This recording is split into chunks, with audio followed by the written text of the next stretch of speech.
Another sensational day of surfing here at the Burton Automotive SURFEST presented by Bonsoy. Welcome to the Stone and Wood Post Show.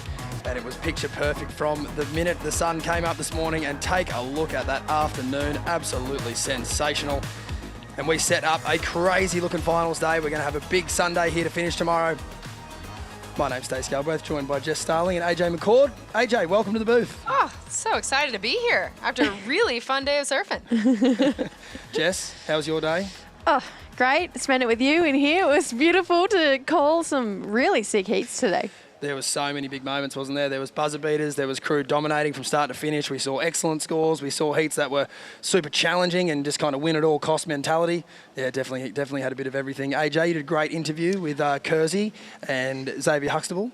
That's one of those really cool moments that just happened very organically, but it shows so much of how cool it is to have somebody like Josh Kerr or Julian Wilson back on the Challenger Series this year, because all of these young up-and-coming surfers still want to learn from them. They still want to understand, you know, even though Xavier won the heat, he wanted to talk to Kersey afterwards. And so it's just a really cool thing to see that dynamic and take you behind the scenes, because what happens in the water, incredible. What happens out of the water, equally as incredible. Yeah, I'd have to agree. And Kersey put it lightly, you know, these boys have got to beat Sierra's dad, Jess. Oh, they do. I mean, and he's the guy, really, at the moment on the 20. He's just put together this incredible highlight reel throughout the week. And Zave really showed up today. He's been that surfer that has had these massive X-factor moments that you just sit there and go, oh, wow. Okay, yeah. He's on a different level here. Yeah, absolutely. We're going to take a look at some of our first highlights from the day. And this heat didn't have the highest heat totals, but it had two of the biggest superstars in our sport, Eden Waller and Kirra Pinkerton. Jess, we got to watch this one on the promenade, and it was a close one. Yeah, good boy Mile was lighting up for this one. Kirra Pinkerton getting the win in the dying stages, but this is when we saw this bank really shift to lefts. Kirra just finding one of those that just stood up all the way through. Eden Waller, she's been nothing but a standout this event, thinking back to her really good barrels in the round of 32. And for so young, she's so well-rounded. I mean, this wave only highlights just how good she is, especially at just technical surfing. But Kirra, she was too good today. Yeah, this is experience paying off here. Kirra Pinkerton selecting some great waves and some big turns there, AJ.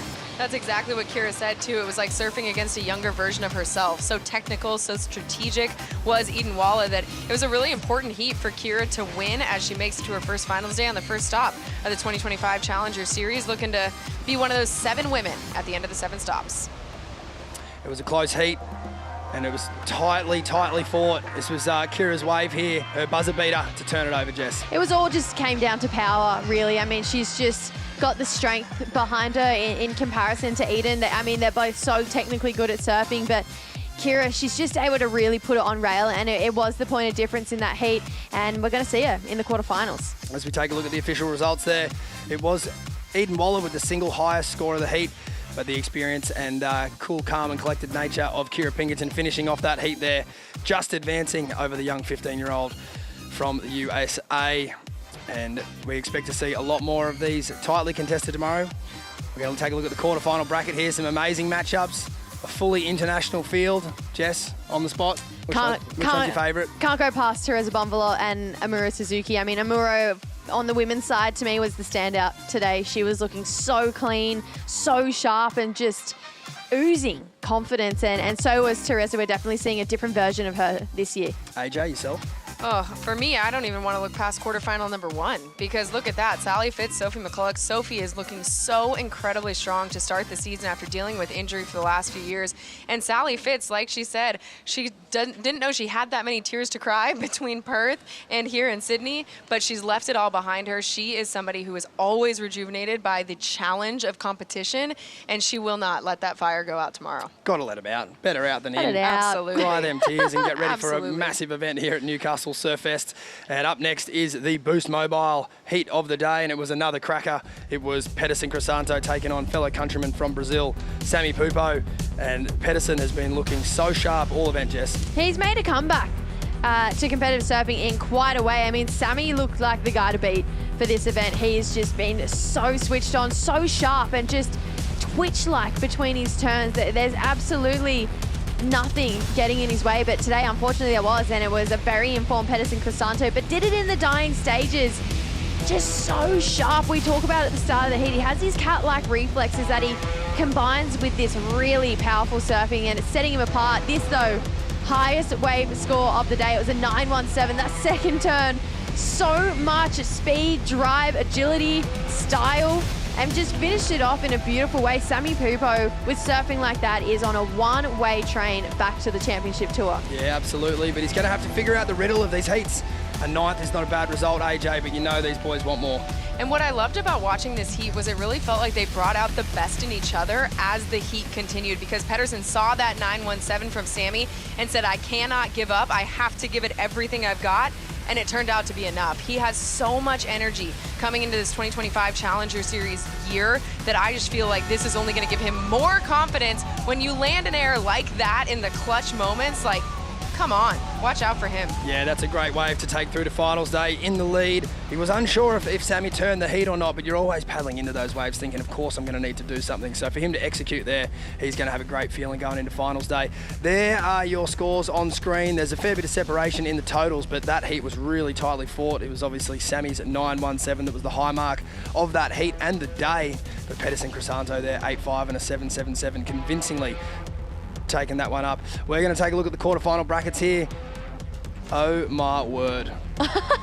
Jess Starling, what do you like? Definitely quarterfinal number one. I'm going to be super Aussie and patriotic here. Xavier Huxtable, Jacob Wilcox. I mean, just two incredible surfers. They've had so many heats together, and that's going to be a battle for the ages. Oh, absolutely. What about you, AJ? I'm going to take a look at that quarterfinal number 4 because, Jesse, you mentioned it. Peterson is just coming into this Challenger Series with so much fire, so much competition experience. Callie Voss has been working on that, especially in this offseason, working with Joan Deroux, adding him to his camp along with Jeremy Flores, that I feel like that heat is going to be a really incredible tactical battle between the two of them. We're so used to their incredible surfing and what they can do in the water, but I think we're going to see some of those intangibles that really make a difference throughout the year as we continue on in that heat, and I'm really excited to see it go that's down. going to be a cracker. I really like looking at quarterfinal number 3, Dimitri Poulos v Ryan Callinan. I was talking to Ryan this morning about the conditions for tomorrow. There's a bit of conjecture about what we're going to see. I know down the coast the waves have just been pouring in all day, and I think that with any luck we're going to be setting up for a great finals day tomorrow. Well, Ryan certainly thinks so, and I'm going to lean on him for that as we check out the Surfline forecast here at the Burton Automotive Newcastle SURFEST, presented by Bonsoy, and plenty of action here. And the best thing about this forecast is obviously the waves we're going to have on offer, but the light winds and offshore winds. It's going to be as clean as a whistle, and a magic Sunday down here, Jess. Yeah, we've really had it all, but it feels like we're going to be finishing on a really big high. 4 to 7 foot faces, offshore winds. We're seeing a spike in the period, which means we're going to have a little bit more than what we had today. And I've said it all week. You know it's good when you see purple on Surfline. Dark green, you're like, yes, we're on. Purple, you're like, damn, it's about to be all time. Yeah, I know there's different wave measurements across the world, Australia, Hawaii, and California. I reckon tomorrow could be 4 to 6 Aussie. 4 to 6 Aussie, I reckon. Yeah, I think so. That's what I'm feeling. Yeah, I'm feeling it too. Yeah, we'll see. Let's manifest. Yeah, happy to be wrong. Perfect. Yeah, and it was obviously an awesome day, and we're going to get a big day done tomorrow. Any other special moments from the day? Just sitting here with you all day, Stace. It's been a pleasure. And AJ in the booth now. This is great. Yeah, it's been a good way to finish. We're going to check out the BioGlan Daily Dose. This is our top 5 moments from the day. Thanks to BioGlan. Is it number 5? Matthew McGillivray. What a day he's had, and what an event, Jess. Yeah, clutch performance here. I mean, this wave needed it, I think, for confidence as well, and he just absolutely belted this one from start to finish. He had a couple falls earlier in that heat and a couple wobbles, but that seemed like the wave that just clicked it all into gear, and the South African contingent were very stoked with that one. You can see Lukey Thompson there loving it. Sally Fitzgibbons, AJ, another excellent heat here from Sal. And this is just something we expect to see from her. When things matter here on the Challenger Series, she is going to deliver. And it's so cool to see her translate all of that emotion, all of that competitiveness into these heats. And it's no wonder there's always a crowd for Sal, because she's great in the water, great out of it. Excited to see her in finals day. Dimitri Poulos here, beautiful carve to start this wave, Jess. He had another fantastic heat, another 15-point heat total. He's going to have the whole crowd against him tomorrow, but I don't think it's going to bother him. He's my dark horse this year. He's my dark horse to ruffle some feathers and try and get himself into that top 10. And how good to go from winning a heat to then getting the call up into a CT event. It's a pretty good day for Dimitri, but he was just surfing with so much grit behind him. And I think just what we saw from him today is just a snippet of how much talent this guy really has.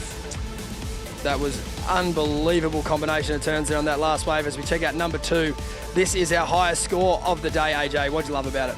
I mean, what's there not to love about it? Beautiful opening turn, and then you just see how much spray comes off the back of his board, and Sammy has this grace, this style with his turns, and then he really whips it in there at the end section where you just see how much control he has, how well he reads each section of the wave, and that comes from the experience. I feel like that's what we saw on this wave is a championship tour competitor who knew exactly how to dissect each section and executed.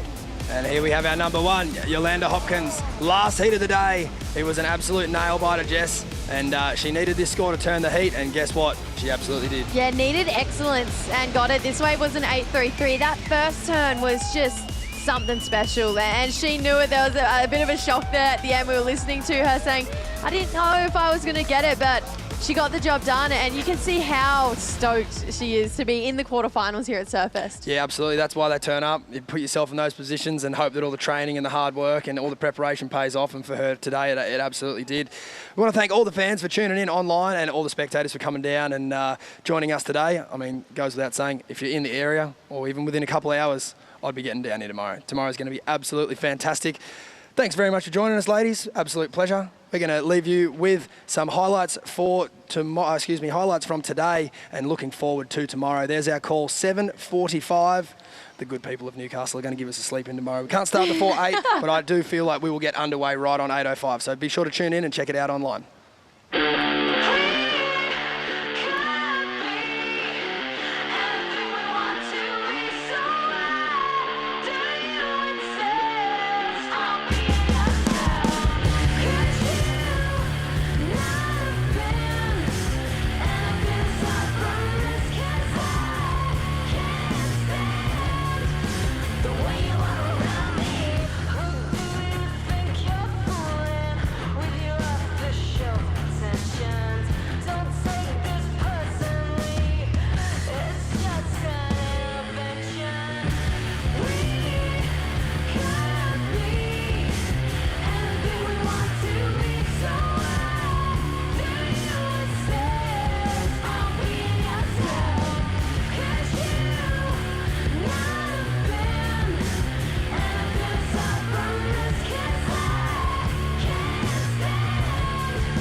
This copyrighted event broadcast is produced by the World Surf League for broadcast around the world and may not be retransmitted, reproduced, rebroadcast, or otherwise distributed or used in any form without the written consent of the World Surf League.